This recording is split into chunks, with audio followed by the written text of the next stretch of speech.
And I want to begin with a few of our commentators first. Abhijit Iyer Mitra, Senior Fellow of the IPCS, and of course Dr. Sumant Raman, before I bring in the two political players. Now, Abhijit Iyer Mitra, look, I've read out to you the law. I've also read out to you as what I think is a bit of an anomaly, that the IS and the IPS officers are held to a higher standard and not elected representatives. Now, there are many reasons, but tell me, do you think it has become inevitable now to impose president's rule in Delhi? I don't know about president's rule, Rahul, but there is a precedent. When Jayalalitha was convicted, she gave up for those 6 months between May and I think it was January and September, or March and September. Okay. And OPS became the chief minister. Why? Because during conviction or things like that, first is the sheer inappropriateness of a convicted person doing this. The second is one of, we should remember, Arvind Kejriwal hasn't been convicted. He is merely in custody, and conviction as yet is unproven. But when you're out there are huge logistical problems getting documents to you. There are huge logistical problems getting documents out. There is a problem of decision making is taken. We follow a system where the prime minister or the chief minister is not an absolute authority. They are merely primus inter pares, or first amongst equals, where you have a cabinet to consult and there is consultative decision making. Now, you can't hold cabinet meetings sitting in jail. You see, it's not a party where you can call people over. All of this cripples the functioning of how a chief minister's post is meant to be held and executed, and therefore it is just impossible to carry it out. It is a logistical impossibility to carry it out from jail. Of course, if he wants to run it as a one-man show, no consultation, no nothing, what I say is the highway, there's nothing stopping him from doing it except that governance suffers. Well, viewers, let me reframe this question.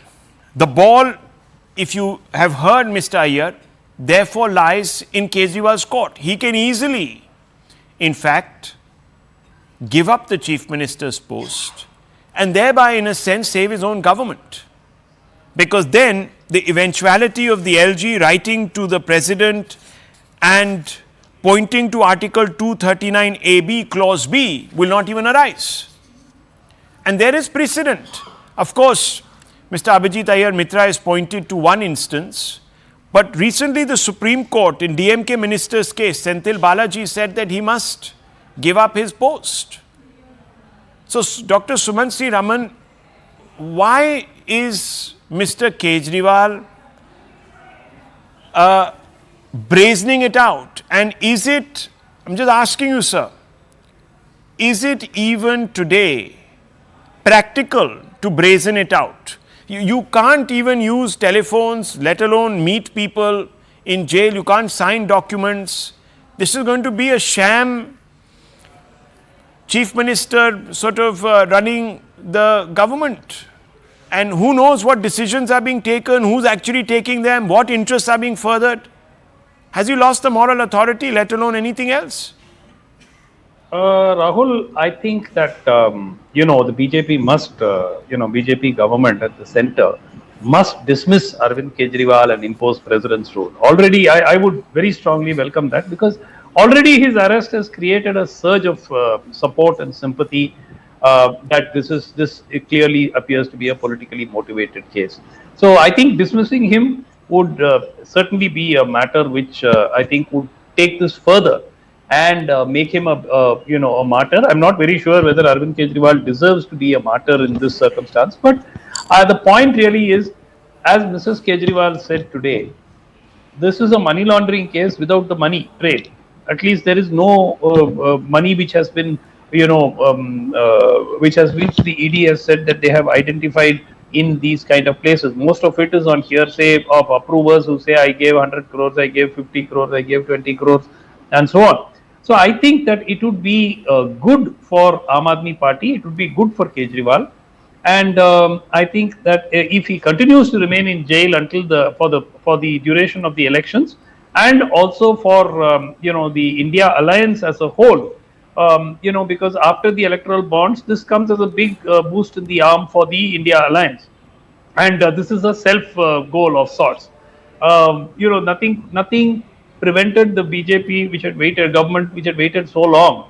After all, these summons have been sent to Kejriwal for months together, and nothing prevented them from waiting for another couple of months until the elections were over. But clearly, the idea seems there seems to be some kind of nervousness, which means that he should be taken into custody even earlier. And I think that it suits him politically. But Dr. Raman, can I ask you a counter question? You're Yes, saying please. that he was taken into custody at the ED's instance, this, that, the other. But you see, there is a provision which applies to all of us. The Enforcement Directorate gives you 3 opportunities, 3 summons, and if you don't comply, you're basically arrested. Now, Mr. Kejriwal goes to court, stretches it out. He, in fact, in a sense, decided the timing of his own arrest. 9 summons he ignored, and the first summons was issued in October. There was no question of the MPC being applied. There was no question of even the poll dates. We are talking about a cycle of elections that took place in the north, not in Delhi, Rahul, in 3 states, and 1 in the south and 1 in the east when the first summons was issued. So Rahul, he, in a sense, no, 1 minute, I'm just pointing out a fact. Am I wrong on this fact, sir? Am I wrong? I will, so how are you accusing the government of using the ED to tie this up with, the elections at the Lok Sabha level and then question the timing? That sounds a bit bizarre. Let us look at the arrests of the other Aam Aadmi Party leaders in the same case. Most of them cooperated. Satyendra Jain missed 2 summons or 3 summons, but other than that, Manish Sisodia cooperated with the Enforcement Directorate. He attended the summons. Sanjay Singh. Many of them attended the summons as called for by the Enforcement Directorate, and that did not save them from being arrested. They were arrested anyway. So Kejriwal clearly saw this coming.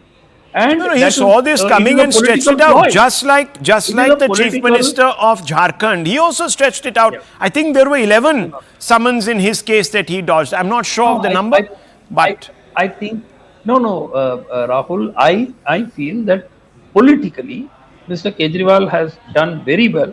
This is playing out now in the streets of Delhi, not Dr. in the Raman, TV studio. You made a not different just Delhi, allegation. It is playing out in the streets now you're across changing India. because I have pointed out the facts. You're slightly changing the goalposts. I am not changing my point at all. No, you said that the centre has basically queered the level playing field by arresting this man. 9 summons. No, 1 second. Once the model. 7 summons.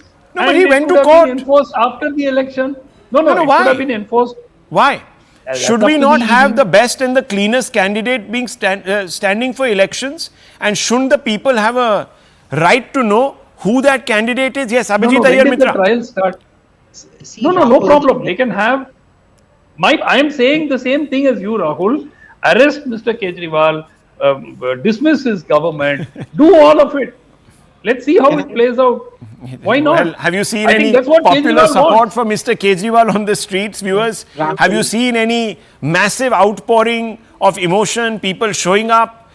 There are only AAP workers, and that too, the AAP workers came 48 hours after the arrest.